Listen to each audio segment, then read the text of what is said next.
민수기 12장 우리 1절에서 10절의 말씀을 함께 읽고 함께 교독하고 마지막 절 10절은 함께 합독하도록 하겠습니다. 모세가 구스 여자를 취하였더니 그 구스 여자를 취하였으므로 미리암과 아론이 모세를 비방하니라.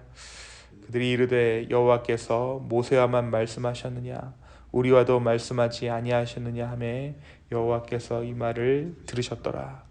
이 사람 모세는 온유함이 지면의 모든 사람보다 더하더라. 여호와께서 갑자기 모세와 아론과 미리암에게 말하되 너희 세 사람은 회막으로 나아오라 하시니 그 세 사람이 나아가매 여호와께서 구름 기둥 가운데로부터 강림하사 장막 문에 서시고 아론과 미리암을 부르시는지라. 그 두 사람이 나아가매 이르시되 내 말을 들으라. 너희 중에 선지자가 있으면 나 여호와가 환상으로 나를 그에게 알리기도 하고 꿈으로 그와 말하기도 하거니와 내 종 모세와는 그렇지 아니하니 그는 내 온 집에 충성함이라. 그와는 내가 대면하여 명백히 말하고 은밀한 말로 하지 아니하며 그는 또 여호와의 형상을 보거늘 너희가 어찌하여 내 종 모세 비방하기를 두려워하지 아니하느냐. 여호와께서 그들을 향하여 진노하시고 떠나심에 구름이 장막 위에서 떠나갔고 미리암은 나병에 걸려 눈과 같더라. 아론이 미리암을 본즉 나병에 걸렸는지라. 아멘. 우리가 함께 오늘 민수기서 12장의 말씀을 묵상합니다. 우리가 어제 말씀 민수기 11장에서 탐욕에 물든 이스라엘 백성들이 하나님께 반역한 이야기를 함께 나누었습니다. 만나의 은혜와 출애굽 때의 기적을 경험하고서도 탐욕의 눈이 멀어서 하나님을 보지 못하고 하나님께 불평하고 원망했던 그들의 모습을 우리가 어제 말씀 가운데 확인했습니다. 하지만 하나님께서는 어떻게 그들 가운데 반응하셨습니까? 그들의 진영을 불러 사르시고 또한 그들의 원망에도 불구하고 그들의 기도에 응답해 주십니다. 모세와 함께 이스라엘 장로 70명을 이 이스라엘을 세워나갈 장로 70명을 모세에게 허락해 주시고 그들의 원망의 이유가 되었던 고기도 메추라기를 통해 먹여 주십니다. 그런데 문제가 한 가지 있습니다. 이들의 원망이 여기서 멈추지 않았다라는 것이죠. 오늘은 미리암과 아론이 모세에 대해 원망합니다. 물론 이들의 원망이 어제 이방 민족으로부터 시작됐던 원망의 내용과는 다릅니다. 일견 이 아론과 미리암의 원망은 타당해 보이기도 합니다. 바로 모세가 이방 여인, 구스의 여인을 취해서 아내로 삼았다는 것이 그들 원망의 이유였기 때문입니다. 그렇지만 하나님이 모세에게 내린 명령을 우리가 살펴볼 필요가 있어요. 왜 모세가 구스 여인을 자신의 아내로 취하였는가? 하나님께서 모세에게 내린 명령을 출애굽기 가운데 있는 이 명령을 자세히 살펴보면 너희가 가나안 땅에 들어가거든 이라고 시작합니다.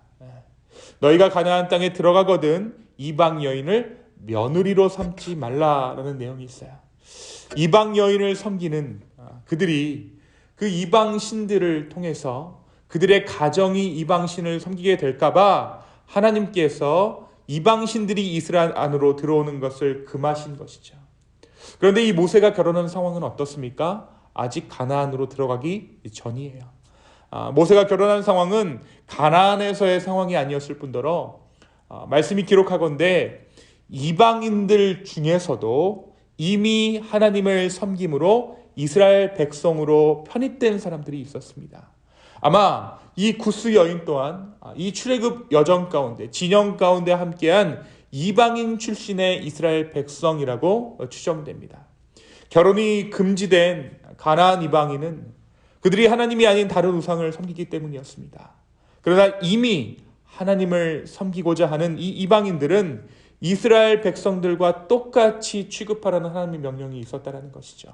그런데 미리암은 이것을 고려하지 아니하고 단지 모세가 이방 여인을 아내로 취했다라는 이유로 모세를 비방했다는 것입니다. 미리암뿐만 아니라 아론도 이 비방에 동조해서 모세를 비난합니다. 두 번째 비난의 내용이 또 있습니다. 두 번째 비난의 내용인즉 모세만 하나님과 독점적으로 대화하는 것이 아닌데 우리에게도 하나님께서 말씀하시는데 왜 모세가 모든 것들을 독단적으로 결정하느냐라는 그러한 원망이었어요. 자신과 아론도 하나님의 음성을 들으므로 자신도 모세의 위치와 지도자로서 권위의 자리에 함께 서야 하겠다는 그러한 불평이 미리암 가운데 있었다라는 것입니다. 그렇습니다. 아론과 미리암은 뭇 백성들이 모세에게 불평하는 것을 막아야 하는 위치에 있었음에도 불구하고 그들의 불만에 동참하고 있는 거예요. 이들이 나름의 이유로 모세에게 불평을 하고 있지만 사실 이러한 이유보다 더 중요한 것은 모세가 하나님께서 세우신 이스라엘의 지도자라는 사실입니다. 결국 이들의 반역에 하나님께서 친히 모세를 변호해 주십니다.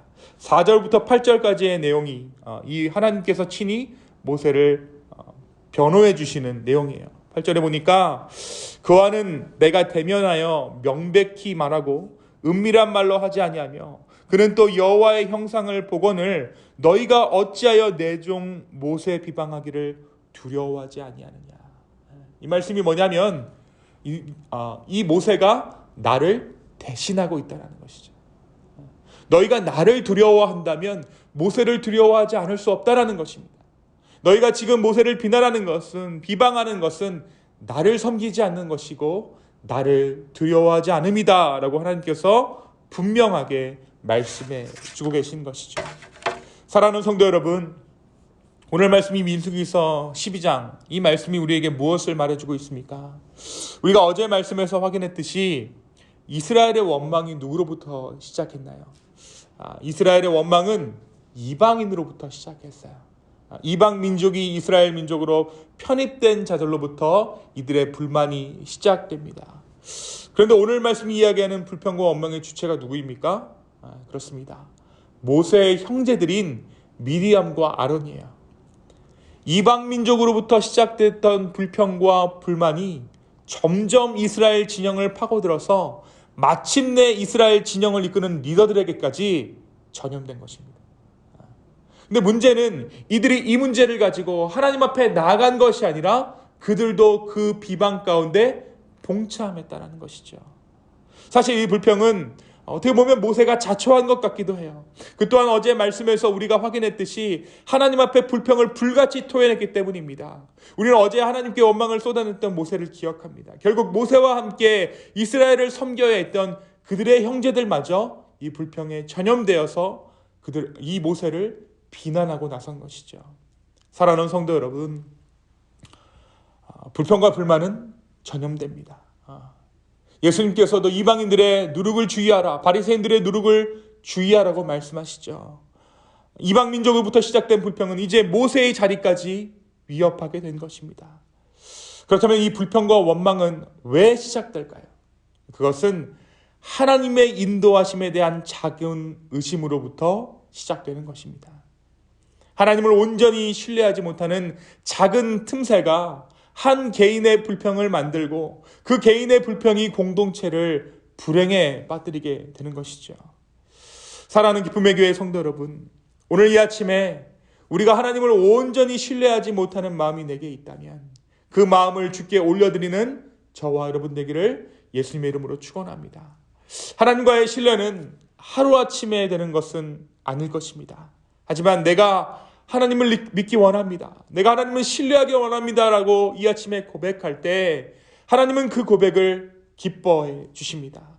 오늘 이 마음의 소원을 가지고 하나님께 나아가십시오. 주님, 내가 주님을 더욱 신뢰하기를 원합니다. 불평과 불만보다는 찬양함으로 주님 앞에 나아가기를 원하고 하나님을 온전히 신뢰함으로 내 인생 드리기를 원한다라고 간절히 주님께 기도할 수 있는 이 아침 되기를 예수님의 이름으로 축원합니다.